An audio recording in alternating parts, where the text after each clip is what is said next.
Namaste all of you. I am Prashant Yaduvanshi, a final year BHMS student at the National Institute of Homeopathy, Kolkata. आज हम आप लोगों के साथ दो केस डिस्कस करेंगे जो कि हमारे NIH के OPD का है। फर्स्ट केस एक 21 ईयर ओल्ड बॉयज़ का है जिसको कि लेफ्ट ईयर के पीछे स्वेलिंग है और वो बताया कि उसका ये स्वेलिंग 12-13 साल से है और ये स्वेलिंग उसका स्टार्ट वो एक बार कान का ऑपरेशन करवाया था, उसके एक साल बाद धीरे धीरे वो बढ़ना स्टार्ट हुआ और वो अभी तक कंटिन्यूसली हर साल जो है बढ़ते जा रहा है और उसमें वो स्वेलिंग जो था उसमें कोई पेन नहीं है, सॉफ्ट स्वेलिंग है, फ्लेक्सिबल है।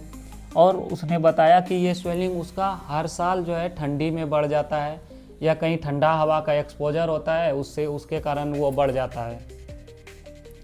और उसका दूसरा कंप्लेन था क्या कि उसको तुरंत जो है ठंडी सर्दी खांसी हो जाता है।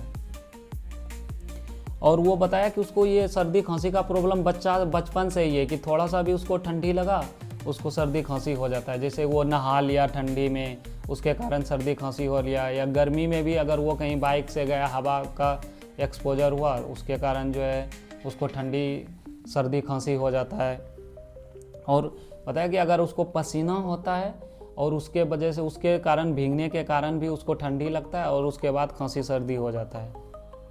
और ठंडा पानी पीने से भी उसको खांसी सर्दी का प्रॉब्लम हो जाता है। और जैसे जैसे ठंडा का सीज़न बढ़ते जाता है वैसे वैसे उसका ये सर्दी खांसी का प्रॉब्लम और ज़्यादा बढ़ते जाता है। तो हमने केस लिया और एनालिसिस करके on the basis of easily catch cold and cough, past history of tinea जो कि रिंगबर्ग इन्फेक्शन को बोलते हैं, फैमिली हिस्ट्री ऑफ ट्यूबरकुलोसिस जो कि उसके ग्रैंडफादर को ट्यूबरकुलोसिस टीबी हुआ था और वो हॉट पेशेंट था। उसने बताया कि उसको धूप बिल्कुल बर्दाश्त नहीं होता है और स्वीट का डिजायर बहुत प्रोमिनेंट सिम्टम था उसको। ये सब को कंसीडर्ड करते हुए on the basis of this symptom we prescribe him bacillinum LM1 LM2 और 1 महीने के लिए हमने उनको दिया था। फिर जब वो नेक्स्ट विजिट में फॉलोअप के लिए आया 1 महीने के बाद तो उसने बताया कि उसका जो ये स्वेलिंग था वो पहले से अभी कम है। उसका ये सर्दी खांसी वाला प्रॉब्लम जो जितना पहले था उससे भी अभी वो भी थोड़ा सा कम है। तो हमने उसका मेडिसिन चेंज नहीं किया नेक्स्ट टाइम, फिर उसको नेक्स्ट पोटेंसी LM3 LM4 बेसिलिनम का ही दिया।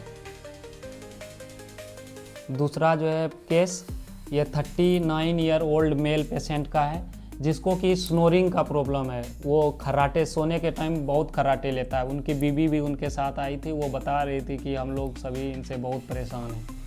उनको स्नोरिंग का प्रॉब्लम था और दूसरा कंप्लेन था हेलिटोसिस का, यानी कि उसके मुंह से बदबू आता था बहुत। अगर वो किसी से बात करता था तो बताता था कि इनका जो है बहुत ज़्यादा बदबू आता है मुँह से। और हमने भी केस टेकिंग के समय हमको भी ऐसा लगा कि उनके जो है हेलिटोसिस का उनको प्रॉब्लम है। और उन्होंने बताया कि ये कंप्लेन उनको बहुत दिनों से है लेकिन इधर 2 मंथ से बहुत ज़्यादा हो रहा है। और बताया कि जब उनको कॉन्स्टिपेशन होता है यानी कि स्टूल क्लियर नहीं होता है तो ये हेलिटोसिस का प्रॉब्लम और ज़्यादा बढ़ जाता है।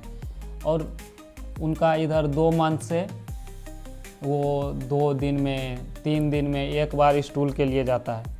तो मैंने उनका केस लिया और एनालिसिस करके on the basis of offensiveness in mouth, breath, flatulence, urine, stool, perspiration and another thing, past history of getting fever every year since childhood अभी 30 चाइल्डहुड से लेके 30 ईयर तक उसको हर साल फीवर आता था। और उसके लिए उन्होंने पैरासीटामोल खाया था, जो है एंटीबायोटिक्स बहुत यूज करते थे। तो ये सब को कंसीडर्ड करते हुए हम लोगों ने उनको पायरोजेन 1 1 डोज दिया और फिर उसको 1 मंथ के बाद नेक्स्ट विजिट के लिए आने के लिए उनको बोला। तो धन्यवाद आप सभी का। जय हिंद।